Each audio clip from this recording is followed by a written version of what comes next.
Hello ವೀಕ್ಷಕರೇ, welcome to radiant GK.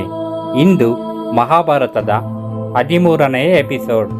ಧೃತರಾಷ್ಟ್ರನು ಹೆಸರಿಗೆ ರಾಜನು, ಆದರೆ ರಾಜ್ಯವನ್ನು ಅವನಿಗೆ ತನ್ನ ಶೌರ್ಯದಿಂದ ಸಂಪಾದಿಸಿಕೊಟ್ಟವನು ಪಾಂಡು.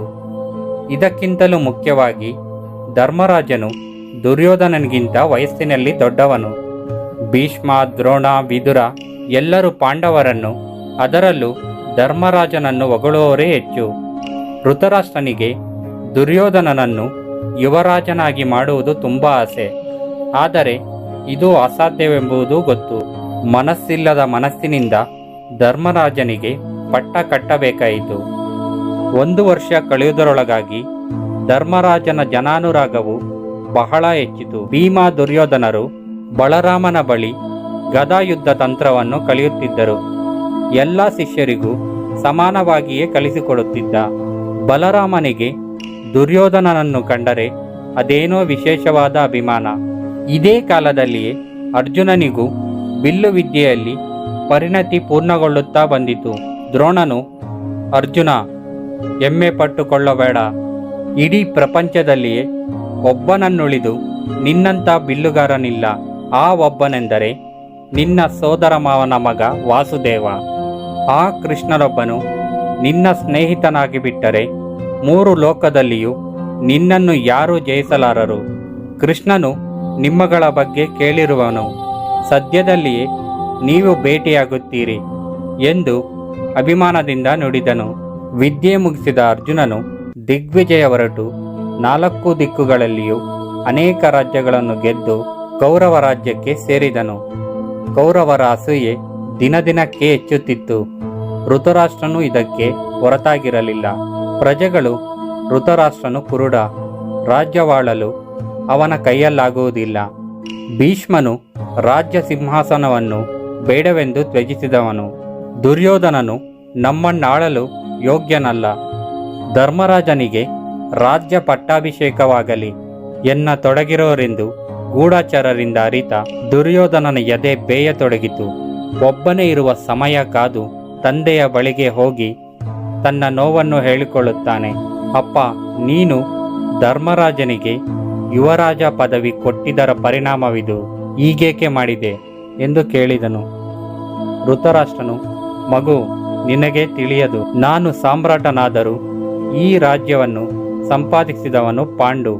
ಮಹಾವೀರನಾದ ಅವನು ಸರ್ವಸ್ವವನ್ನು ತ್ಯಾಗ ಮಾಡಿ ಕಾಡಿಗೆ ಹೋಗಿ ಅಲ್ಲಿಯೇ ಪ್ರಾಣ ಬಿಟ್ಟನು. ತಬ್ಬಳಿಗಳಾದ ಅವನ ಮಕ್ಕಳನ್ನು ನನ್ನ ಮಕ್ಕಳಂತೆಯೇ ನೋಡಿಕೊಳ್ಳಲು ಜನರು ಅವರನ್ನು ಕರೆತಂದು ಬಿಟ್ಟಿರುವರು. ಧರ್ಮರಾಜನ ಮೇಲೆ ಜನರ ಪ್ರೀತಿಯ ಸಾಧುವಾಗಿಯೇ ಇದೆ. ಅವನ ಸೋದರರು ನೀವುಗಳು ಒಟ್ಟಿಗೆ ಅವನೊಂದಿಗೆ ಸೇರಿ ಈ ರಾಜ್ಯದ ಕೀರ್ತಿಯನ್ನು ಬೆಳೆಸಬೇಕು. ನಾನು ನಿನಗೇನು ಅನ್ಯಾಯ ಮಾಡುವುದಿಲ್ಲ, ಆದರೆ ನೀನು ನಿನ್ನ ಹೊಟ್ಟೆ ಕಿಚ್ಚನ್ನು ತೊರೆದು ಅವರೊಡನೆ ಹೊಂದಿಕೊಳ್ಳಬೇಕು. ಹುಚ್ಚಾಗಿ ಏನನ್ನಾದರೂ ಮಾಡಲು ಹೋಗಬೇಡ ಎಂದು ಹಿತ ನುಡಿದನು. ಸಿಟ್ಟಿನಿಂದ ನಡುಗುತ್ತಿದ್ದ ದುರ್ಯೋಧನನು ನಿಟ್ಟುಸಿರಿಟ್ಟು, ಅಪ್ಪ, ಯಾರಾದರೂ ಕೇಳಿಸಿಕೊಳ್ಳುತ್ತಾರೆ ಅಂತ ಈಗನ್ನುತ್ತಿದ್ದೀಯಾ? ಇಲ್ಲಿ ನಮ್ಮಿಬ್ಬರನ್ನು ಬಿಟ್ಟರೆ ಇನ್ನೂ ಯಾರೂ ಇಲ್ಲ. ನಿನ್ನ ಮನಸ್ಸಿನ ಭಾವನೆಗಳನ್ನು ನೀನು ನಿರ್ಭಯವಾಗಿ ನನಗೆ ಹೇಳಬಹುದು. ಈಗ ಈ ಧರ್ಮರಾಜನು ರಾಜನಾದರೆ ವಂಶ ಪರಂಪರೆಯಾಗಿ ರಾಜ್ಯ ಅವರಿಗೆ ಹೋಗುತ್ತದೆ.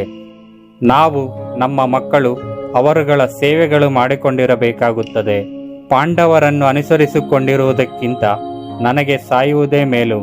ರಾಜನಾದ ನಿನ್ನ ಮಗ ನಾನು ರಾಜನಾಗಬೇಕೆಂದು ನಿನಗೆ ಅನಿಸುತ್ತಿಲ್ಲವೇ ಎನ್ನುತ್ತಾ ಕಮ್ಮಣಿ ಮಿಡಿದನು. ಧೃತರಾಷ್ಟ್ರನು ಕರಗಿ ಹೋದನು. ಮಗನೇ, ದುಃಖಿಸಬೇಡ. ನನ್ನ ತಮ್ಮನಾದ ಪಾಂಡುವು ತನ್ನ ಸದ್ಗುಣದಿಂದಲೇ ಎಲ್ಲರ ಮನಸ್ಸನ್ನು ಗೆದ್ದವನು. ಅವನ ಮಗ ಧರ್ಮರಾಜನು ಹಾಗೆಯೇ ಇರುವನು. ಅವನಿಗೇನಾದರೂ ಆದರೆ ಸಂದೇಹ ಬರುವುದು ನಮ್ಮ ಮೇಲೆಯೇ. ಪಾಂಡವರು ತುಂಬಾ ಪ್ರೀತಿಯನ್ನು ಗಳಿಸಿರುವವರು. ಭೀಷ್ಮ, ದ್ರೋಣ, ಕೃಪ, ವಿದುರ ಎಲ್ಲರೂ ಇರುವುದು ಅವರ ಕಡೆಗೆ. ಅವರನ್ನೆಲ್ಲ ಎದುರಾಕಿಕೊಳ್ಳುವುದು ಸಾಧ್ಯವೇ? ಇದನ್ನೆಲ್ಲ ಯೋಚಿಸಿಯೇ ಧರ್ಮರಾಜನನ್ನು ಯುವರಾಜನಾಗಿ ಮಾಡಿದೆ. ಅಪ್ಪ, ಭೀಷ್ಮನು ಎಲ್ಲದರ ಭಾಗ್ಯ ಅನಾಸಕ್ತನು. ಅವನು ಗಂಗಾ ತಟದ ಮೇಲೆ ತನ್ನಲ್ಲಿಯೇ ತಾನು ಏನನ್ನೋ ಯೋಚಿಸುತ್ತಾ ಶತಪಥ ತುಳಿಯುತ್ತಾ ಕಣ್ಣೀರಿಡುವುದನ್ನು ನಾನು ಅನೇಕ ಬಾರಿ ನೋಡಿರುವೆ. ಅವನ ದುಃಖ ಅವನಿಗೆ ನಾವೇನು ಮಾಡುತ್ತೀವಿ ಎಂಬುದರ ಕಡೆಗೆ ಅವನ ಗಮನವಿರುವುದಿಲ್ಲ. ಅಶ್ವತ್ಥಾಮನು ನನ್ನ ಪ್ರಿಯ ಸ್ನೇಹಿತ, ನನ್ನ ಮೇಲಿನ ಅವನ ಪ್ರೀತಿ ಧ್ರುವತಾರೆಯಂತೆ ಸ್ಥಿರವಾದದ್ದು ಎಂದ ಮೇಲೆ ಅವನ ತಂದೆ ದ್ರೋಣನು ನನ್ನ ಕಡೆಗೆ. ಇವರಿಬ್ಬರ ವಿರುದ್ಧವಾಗಿ ಕೃಪಾ ನಿಲ್ಲುವನೇ? ಇನ್ನುಳಿದವನು ವಿದುರ ಒಬ್ಬನೇ. ಅವನಿಗೆ ಪಾಂಡವರ ಮೇಲೆ ಪ್ರೀತಿ, ಅದಕ್ಕಾಗಿ ನಮ್ಮನ್ನು ತೊರೆದನು. ಆದರೆ ಏಕೈಕ ಅಂತೇಜನೊಬ್ಬನೇ ಏನು ತಾನೇ ಮಾಡಬಲ್ಲ. ಹೆಚ್ಚೆಂದರೆ ನಿನಗೆ ಧರ್ಮವನ್ನು ಬೋಧಿಸುತ್ತಾನೆ. ಅದನ್ನು ಕೇಳಿಸಿಕೊಳ್ಳುತ್ತಾ ನೀನು ಮನರಂಜನೆ ಪಡೆದುಕೋ. ಅಪ್ಪ, ನನಗೊಂದು ಉಪಾಯವಿದೆ.